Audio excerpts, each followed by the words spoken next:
Everyone at Willow Ridge High had a theory about Clara Monroe. Some thought she was mute. Others claimed she was homeschooled until this year. A few whispered that she'd been in some kind of accident that made her afraid of people, but none of them knew the truth. Clara was quiet. Yes, not because she was broken, not because she was scared. She was quiet because she had spent years learning how to listen. Oh. And it wasn't until the night of the spring fling dance that anyone realized just how wrong they had been about her. That was the night Clara shocked an entire gym full of teenagers and rewrote her story in front of everyone. Clara had transferred to Willow Ridge 3 months before the big dance. The school was loud, competitive, and image-obsessed. Every hallway echoed with gossip. If you didn't have followers, a label, or drama, you didn't exist. And Clara. She was the kind of girl who wore old cardigans, kept her head down, and always sat at the edge of the cafeteria with a book in hand. No friends, no sports, no TikTok, but silence. But silence, it turns out, made some people uncomfortable. The ones most bothered by Clara's quietness were the popular girls. Led by none other than Savannah Blake, the self-declared queen of senior year. Savannah was the kind of girl who thrived on attention and made it her mission to humiliate anyone who didn't fit her picture-perfect world. Clara's very existence seemed to offend her. She thinks she's better than us, Savannah sneered. In the locker room one afternoon, it's like she's some mysterious princess or something. I say we pop her little bubble. Her friends laughed, and a plan was born. The spring fling was a big deal at Willow Ridge. It was the unofficial start to the countdown toward graduation. Everyone dressed up. There were lights, a DJ, photo booths, and even a crowning moment for a spring star. In this year, Savannah had rigged the nominations. She would win. Of course, but her real plan wasn't to shine. It was to destroy.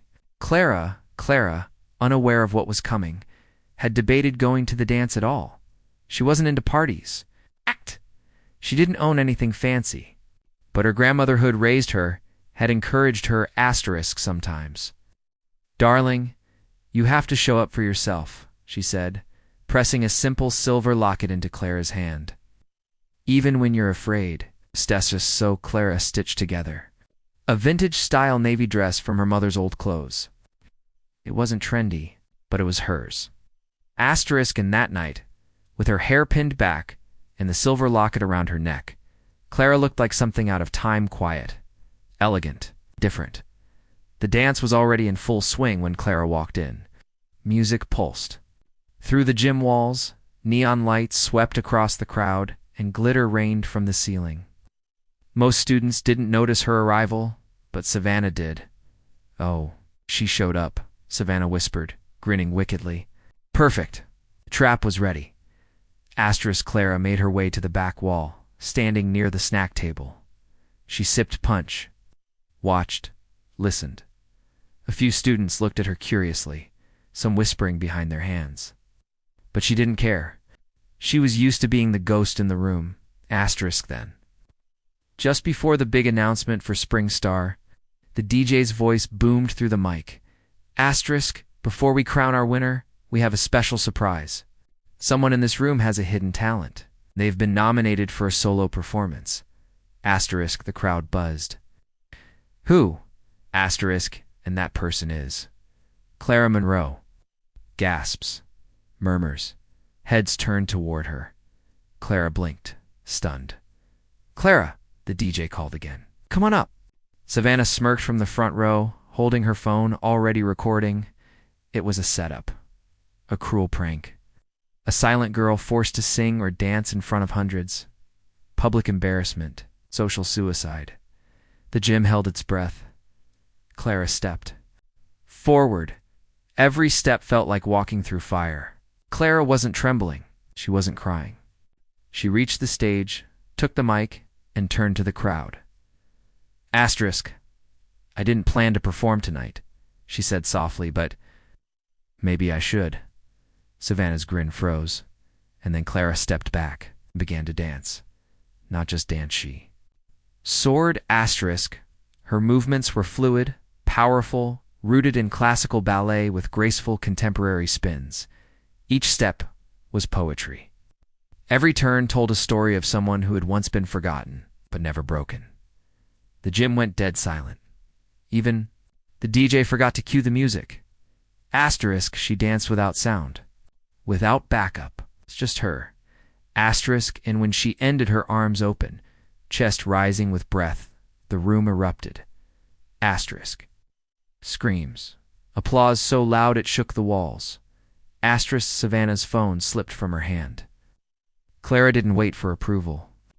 She bowed, smiled once, and stepped off the stage. But she didn't return to the back wall this time. She walked to the center of the gym, where students now parted to make way on, stood tall. And in that moment, something incredible happened. Junior girl stepped forward. "That was beautiful," she said. Then another.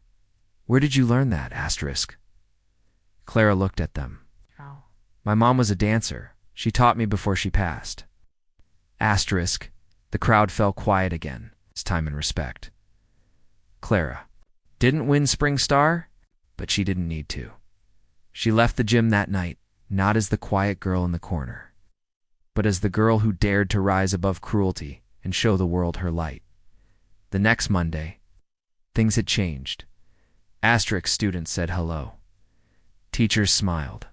Even Savannah stayed silent when Clara passed in the hallway. Asterisk later that week, the school's art council asked Clara to choreograph a performance for graduation. She accepted on one condition. Asterisk, no spotlights, she said. Just the story. She choreographed a piece about silence, grief, and rebirth.